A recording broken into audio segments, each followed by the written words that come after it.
यही हॉकिशनेस, थोड़ी थोड़ी कंसर्न्स माउंट हो रहे हैं, वही स्क्रीन पे रिफ्लेक्ट हो रहे थे।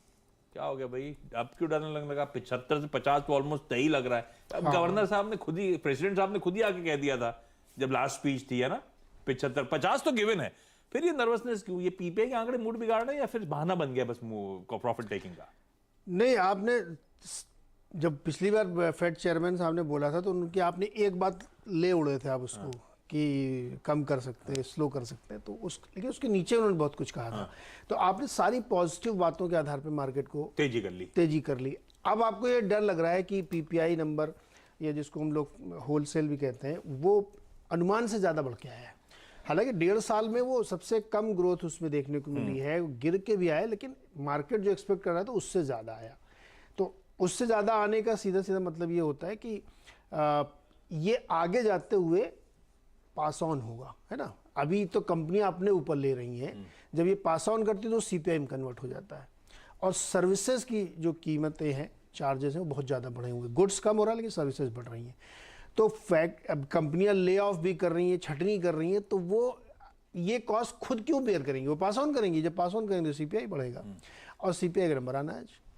तो डर ये लग रहा है कि कहीं ऐसा ना लगे फेड को कि अरे भाई हमने इतना किया लेकिन इन्फ्लेशन ठीक से नीचे नहीं आ रहा है, तो चलिए हम कंटिन्यू रखते हैं। अब मान लो हम ये मान के चलें कि फेड ने जो कहा है, आमतौर पे जो फेड के इशारे होते हैं, जो यूएस के एक्सपेक्टेशंस होते हैं, लगभग वैसे ही पड़ते हैं। मान लो 50 बेसिस पॉइंट उन्होंने बढ़ाया अभी, तो भी मार्केट खुश इसलिए नहीं होगा क्योंकि उसको वो कमेंट्री चाहिए, वो भरोसा चाहिए कि अगली बार 25 और उसके बाद नो हाइक।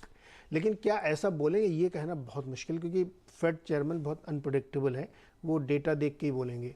तो अगर 50 के बाद की कमेंट्री में कुछ नहीं बोला और इन्होंने कह दिया कि नहीं अभी तो हमें लगता है 50 2-3 बार में बढ़ा सकता हूँ, ऐसा कुछ बोल दिया उन्होंने, तो मार्केट दुखी हो जाएगा।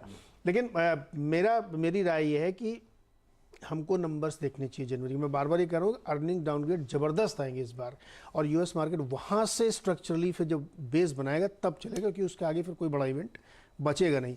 तो फेड की कहानी और Q4 के नतीजे, ये है मार्केट को, इसीलिए दिक्कत दिख रही है। दूसरी दिक्कत हमारे मार्केट के लिए चीन से आ रही है।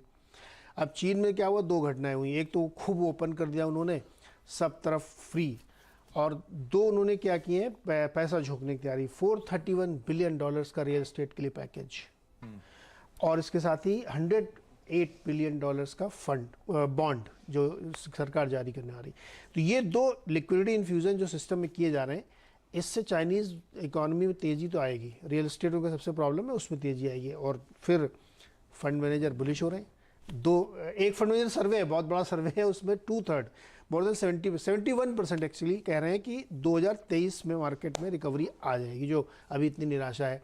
तो जनवरी फरवरी के बाद से, जो मैं कह रहा हूँ, रिजल्ट देखने के बाद वो शुरू होगी।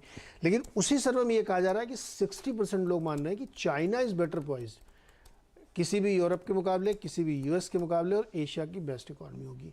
तो इतना पॉलिटिकल रिस्क लेके भी अगर आप चाइना में पैसा लगाएंगे तो दिक्कत होगी। अब ये सर्वे भी पता नहीं कैसे प्ले आउट होगा। तो सारे ब्रोकरेजेस धीरे-धीरे चाइना को ओवरवेट पे ले जा रहे हैं। स्टैनली, गोल्डमैन सैक्स, बैंक ऑफ अमेरिका, सब ऐसे ही बोल रहे हैं कि चाइना बहुत बढ़िया, रिस्क नहीं दिख रहा उनको। पहले बड़ी बुराई कर रहे थे वो कि चाइना में इतनी पॉलिटिकल अनसर्टेनिटी है, हेजेमनी टाइप की है, कुछ भी कराते हैं। अब उनको अच्छा लग रहा है मार्केट।